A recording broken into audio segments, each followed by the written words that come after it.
Hi guys, how are you doing? It's Elaine Bintz, certified health coach and personal trainer, and we're on day 5 of our 30-day health challenge. I hope everybody is having a great year, and I hope your week is going really well so far.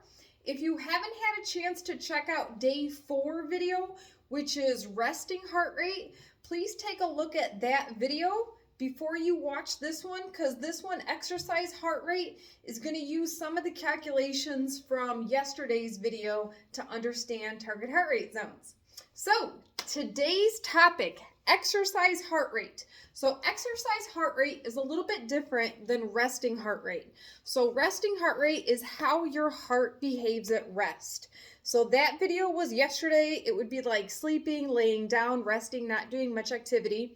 And then you have a different measurement, which is exercise heart rate. So exercise heart rate is how your heart responds to movement.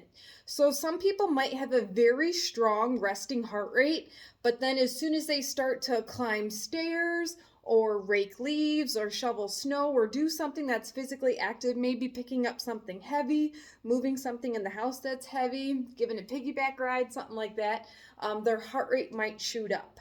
So one of the things I like to teach my client is called target heart rate zone.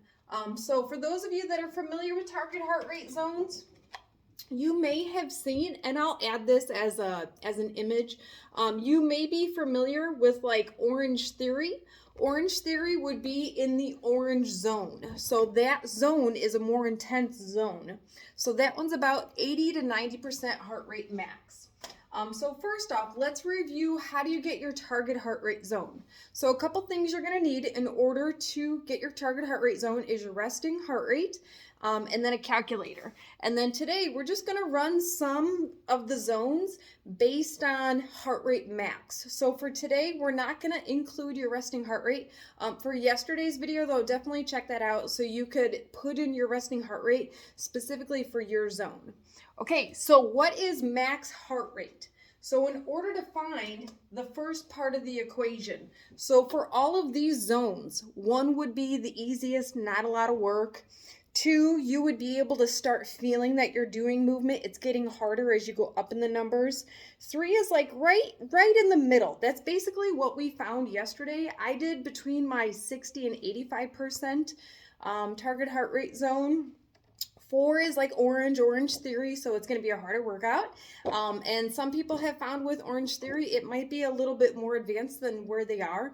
So they might want to start with like walking or bike riding or doing some cardiovascular activity or movement, maybe yoga where the heart rate is at a lower level. And then 5, heart rate zone 5 is like a max. Unless you're an elite athlete or you're really training for something where you're really trying to focus on an elite performance, most everyday health and wellness people that participate in regular physical activity, they're not usually working out in zone 5. And if you do have a diagnosed heart condition, so say you're somebody who, you have congestive heart failure or you have some sort of tachycardia, bradycardia, whatever you have, if you do have a heart condition, usually your cardiologist or your doctor, they will recommend that you do not do very intense physical activity because it can put you at risk for a cardiac event. So how do you get these numbers? So just in review, I'll put this image up as well. First, finding your resting heart rate. So these are my numbers, and then your training zone. So for example, if we're going to do one of the easier zones, so zone 1.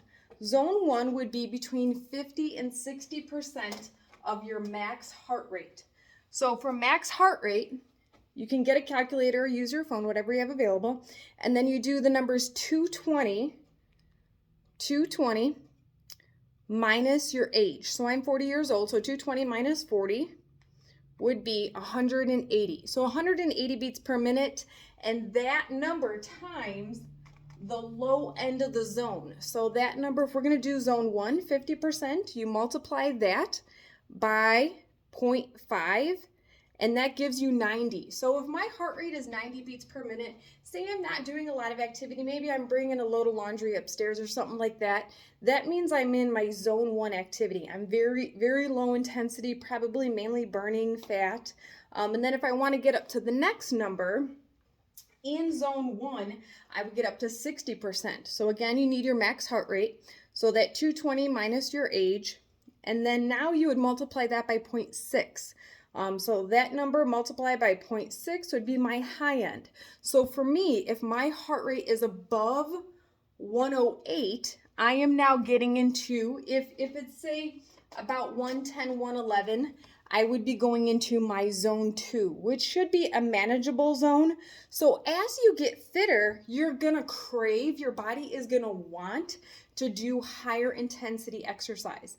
But if you're someone you've just started out, maybe you haven't been in a habit of exercising regularly, say it's been, I don't know, 3 or 4 months since you've been in a habit of maybe even walking or maybe going to the gym. I know COVID has changed a lot of people's exercise habits because gyms have closed or they've changed their policies and procedures. But if you are just starting out, I really do recommend that you start in the lower level, zone 1, and then work your way up through these zones based on your own heart rate. So again, please use this information, apply it to your own life. This is exercise heart rate. So it's your heart rate while you're doing movement. And exercise doesn't have to be in the standard, go to the gym, go on the elliptical. Exercise can be taking care of your lawn, shoveling. It can be things that you're doing around your house. If you're cleaning out your basement or just taking care of things. So that can be exercise as well. That's everyday living exercise. So again, my name is Elaine Bintz, health coach, personal trainer. It's day 5. I look forward to continuing this awesome challenge and journey with you. And I hope you guys have a great day. I'll see you tomorrow. Bye.